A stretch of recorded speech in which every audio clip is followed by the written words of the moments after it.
is Peyton's toughness, physical but also mental. Just I have to assume, not putting words in your mouth, but I have to assume he's kind of got a high level of physical and mental toughness to overcome what he's overcome and just be as ready as he's been. Sure. And all that. Can you talk about that a little bit?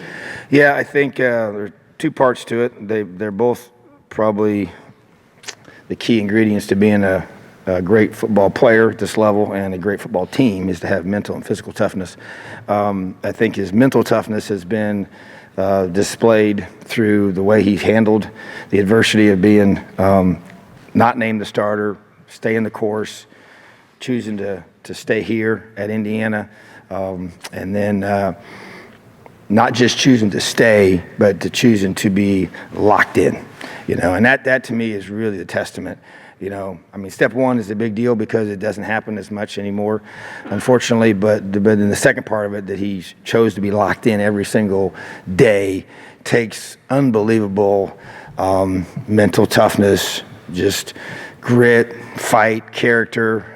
If you just think about all that you got to do to be ready, because our offense is not, super simple. No one's really is. And so there's a lot of things you have to do to get ready to play.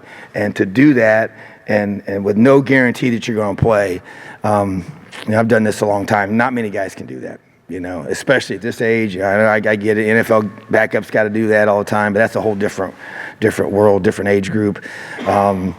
That is their full-time job. I get all that. But for a college-age kid that's going to class and all these other things, and all these people, I'm sure, saying things to him about what he should or shouldn't be doing or whatever, and he chooses to absolutely do everything within his power to be ready to play, and then goes out there and does it.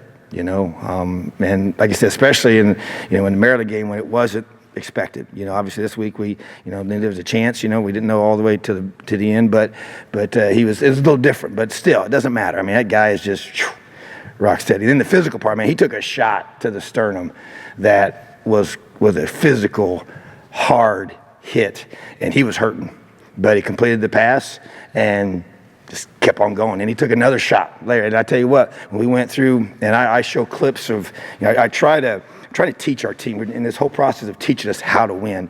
This is, I've done this several times, and certainly don't do it every single game, but we've done it several times, the last several for sure, especially as things gets close and we get to this, got our conference play, and we saw signs that we did after the Michigan State game, and did after the Maryland game, did after this game, and just show clips of how do you play winning football here? How do we truly create the breakthrough that we wanted so desperately? And so part of it was showing these clips, and one of the clips I showed today was him taking those shots and just coming back, and the toughness that the physical toughness that it takes to play this game that he shows out on that field. And Whop, I could say the same thing. That guy got hit a ton of times hard and just kept coming back. But Peyton, yes, he's mentally tough. He's physically tough. The film shows that. His performance, demonstrates that. And it's big reason why he's the player that he is.